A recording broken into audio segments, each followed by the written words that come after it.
Anion loose करेगा तो क्या होगा, ऑक्सीडेशन ना। तो ध्यान रखना कि कभी भी रिडक्शन पार्ट जो है, रिडक्शन कहां पे होगा, रिडक्शन होगा कैथोड पे एंड ऑक्सीडेशन होगा एनोड पे। दो चीज हम याद रखते हैं इलेक्ट्रोकेमिस्ट्री में, एक तो है लॉस ऑफ इलेक्ट्रॉन, नहीं, loss of electron is called oxidation and gain of electron is called reduction, है ना। loss of electron is called oxidation and gain of electron is called reduction, और दूसरा कहते हैं कैथोड पे रिडक्शन एंड एनोड पे oxidation. In loss of electron oxidation and gain of electron, G for gain of electron। अभी तुमको लग रहा है कि इसका कोई जरूरत नहीं है, लेकिन बार बार तुम भूल जाओगे, कैथोड पे रिडक्शन के एनोड पे ऑक्सीडेशन। तो याद रखना K for C for cathode, R for reduction, A for anode and O for oxidation।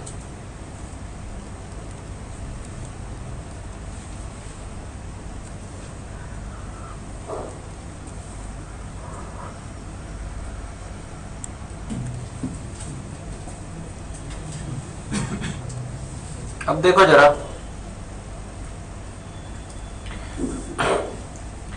Battery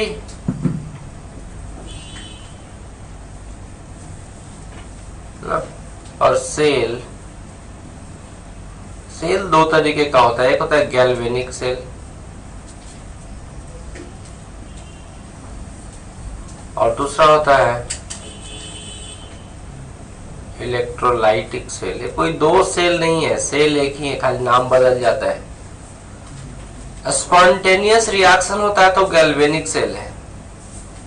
spontaneous reaction का क्या मतलब है, जैसे तुम बैटरी से एक वायर जोड़ो ऐसे और बल्ब जलने लग गया तो अपने आप डायरेक्शन डिसाइड होगा ना। और तब जो तुम जब बैटरी को एक्सटर्नल वोल्टेज से जोड़ दोगे तो एक्स्ट्रा पावर के अगेंस्ट काम होगा। कहते हैं spontaneous reaction which is discharging of a battery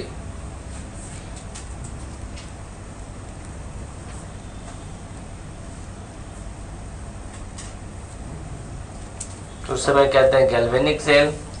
और non spontaneous reaction, non spontaneous reaction और रिएक्शन अगेंस्ट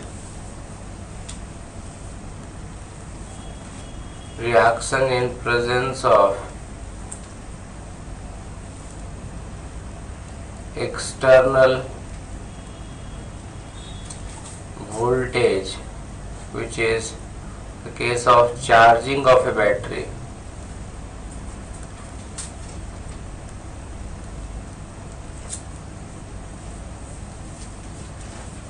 इसको कहते हैं इलेक्ट्रोलाइटिक सेल।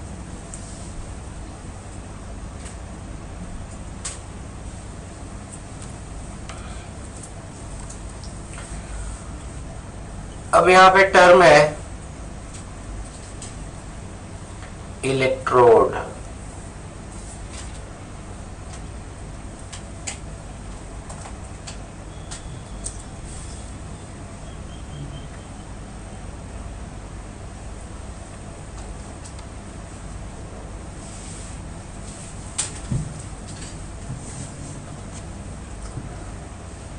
देखो इलेक्ट्रोड क्या होता है,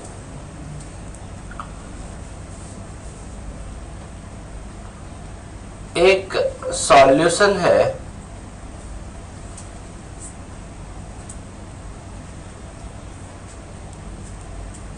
CuSO4 aqueous solution of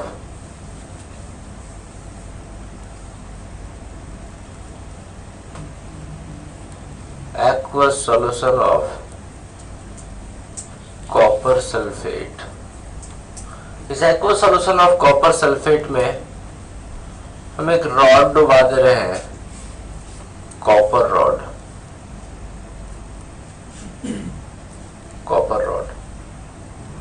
देखो इंटरफेस पे क्या हो रहा होगा। इंटरफेस जो सॉलिड लिक्विड इंटरफेस होगा, यहाँ पे एक इंटरफेस में तो ये सब कॉपर का एटम रहा होगा, है ना। ये सब एटम है किसका? कॉपर का। और इससे एकदम टच में रह रहा होगा कौन सा? ये सब है Cu2+, है कि नहीं। अब टेंडेंसी ये रहा होगा, अब एक टेंडेंसी होगा कि कॉपर जो है इधर से घुलने लग जाए इसमें। कॉपर Cu2+ में जाके 2 इलेक्ट्रॉन दे रहा होगा, या फिर जो घुला हुआ Cu2+ है वो यहाँ चिपक गया होगा भाई, अब्जॉर्बिंग 2 इलेक्ट्रॉन। तो टेंडेंसी है कॉपर से Cu2+ और 2 इलेक्ट्रॉन जाने का। अगर ऐसा टेंडेंसी है तो यहाँ पे ऑक्सीडेशन हो रहा होगा, और ऐसे केस में ये वाला इलेक्ट्रॉन कैथोड का काम कर रहा हो कि एनोड का? एनोड का। दूसरा टेंडेंसी होगा कि जो Cu2+ सॉल्यूशन के अंदर है वो रिड्यूस हो रहा होगा, इलेक्ट्रॉन एब्जॉर्ब करके कॉपर में जा रहा होगा, और ऐसे केस में तो रिडक्शन हो रहा होगा, और रिडक्शन कैथोड पे हो रहा होगा। मतलब एक इलेक्ट्रोड जब कैथोड की तरह काम करता है तो क्या होता है?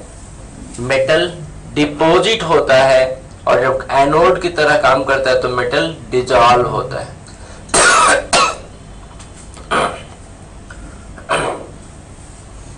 कहते हैं कि कोई भी element XYZ element different oxidation state में, है ना, N+ और A अगर कांटेक्ट में आया, या N1+ N2+ कांटेक्ट में आया, तो इसके इंटरफेस पे ऑक्सीडेशन या रिडक्शन का टेंडेंसी बन जाता है।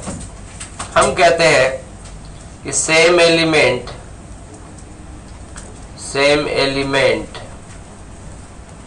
in different oxidation state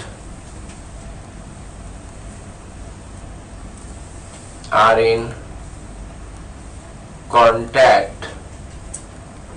ऐसे सिस्टम को